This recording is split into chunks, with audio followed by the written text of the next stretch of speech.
nhớ không em, kỷ niệm buồn vui tha thiết êm đềm. Từng ngày qua ngày em ước chạm nhau, giờ em quay có ngỡ ngàng. Tình đời tan dần bạc trắng hơn vội, chọn một niềm tin ai nỡ phụ lòng lòng lòng lòng. Dòng thứ ân tình đậm mãi trong tim, vì sao em hỡi sao nỡ đành quên.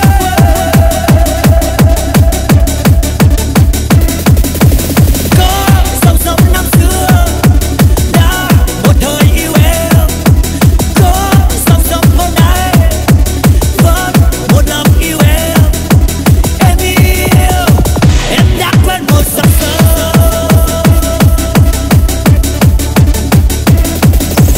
Có dòng sông năm xưa đã một thời yêu em, có dòng sông hôm nay vẫn một lòng yêu em. Em yêu em đã quên một dòng sông.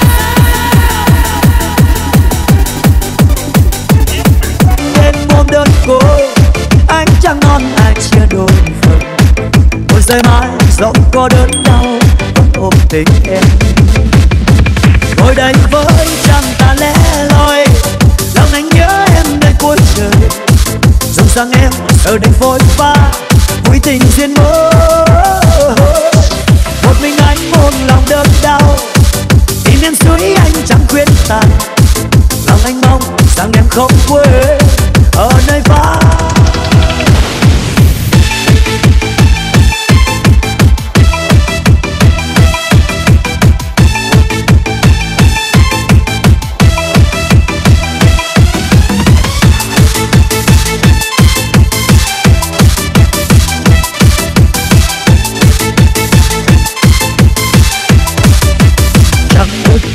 Đêm buồn nhớ anh sẽ rơi trên sông, cùng sóng nước trắng trôi lang thang đi tìm người thương.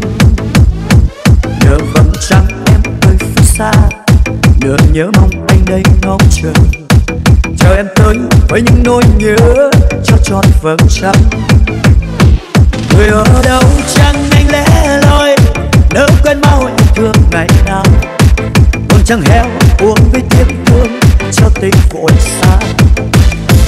Chỉ mình anh đêm hôm đơn côi, anh chẳng non ai chia đôi phần, một giây mai dẫu có đớn đau vẫn ôm tình em. Ngồi đây với trăng ta lẻ loi, lòng anh nhớ em nơi cuối trời. Dòng sang em ở đây phôi pha vui tình duyên mơ. Một mình anh một lòng đớn đau, tìm em suối anh chẳng khuyên tàn. Lòng anh mong rằng em không quên ở nơi pha. Một mình anh một lòng đớn đau, tìm em suối anh chẳng khuyên tàn. Lòng anh mong rằng em không quên ở nơi pha. Xa em anh vẫn bao nhiêu tan vỡ giấc mơ yêu, một đời giang dở anh vẫn hoài đợi em.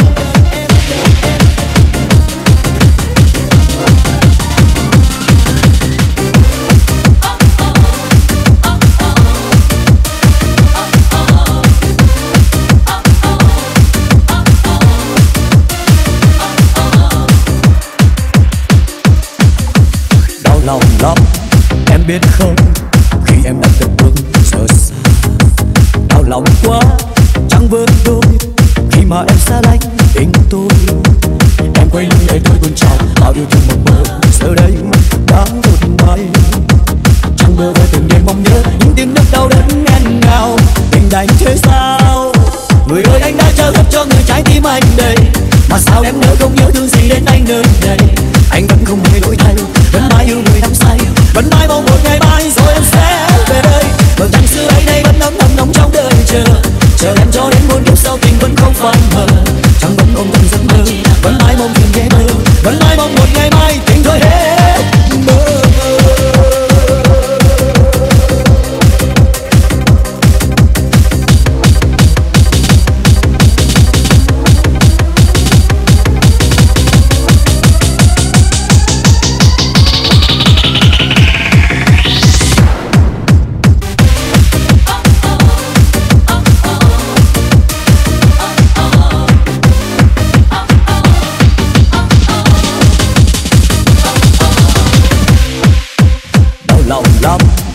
biết không, khi em đã từng bước rời xa, đau lòng quá chẳng vừa thôi khi mà em xa lánh tình tôi.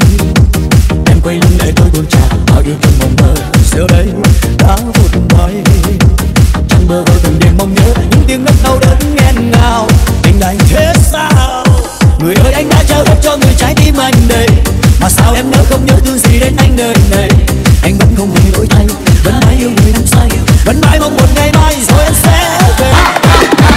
Ô kìa, bầy ngàn mong tới cắn yêu cất yêu chân người. Ô kìa, người yêu bóng khóc rằng hơn là với tôi. Ô kìa, một đôi bướm say lướt bay lướt bay trên trời. Người yêu như bối rối, dần đi không nói khiến tôi không yêu đời.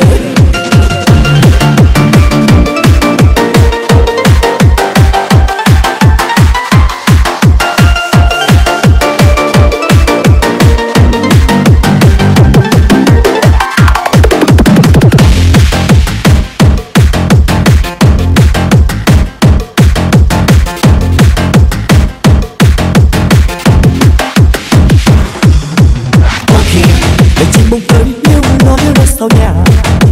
Ô kìa, người yêu bóng tới tự tình là với ta. Ô kìa, vườn hoa bóng rừng kết hoa kết hoa muôn màu. Trời xanh mây trắng xóa, nụ cười xinh quá khiến ta bỗng yêu đời. Ô kìa, đàn em bóng tới hát ca vang dần. Ô kìa, bầu trời bóng tới tự tình là chất xám. Ô kìa, đàn hoa mướp kia bước không bước on la đà. Người yêu duyên dáng quá, trời trên má khiến ta bỗng yêu đời. Hey, xin cho ta vui cơn vui như đi, xin cho ta say cơn vui hôm nay có bao giờ đâu. Dù trong phút giây đời ta ít say. Xin cho ta vui cơn vui đang lên, xin cho ta say cơn vui đang đây có bao giờ đâu. Đời ta đã bỗng vui. Ô kìa, bầy ngàn bóng tới cắn yêu cất yêu chân người.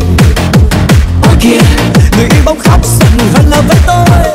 Ô kìa, một đôi bóng say lướt bay lướt bay trên trời. Người yêu như bối rối,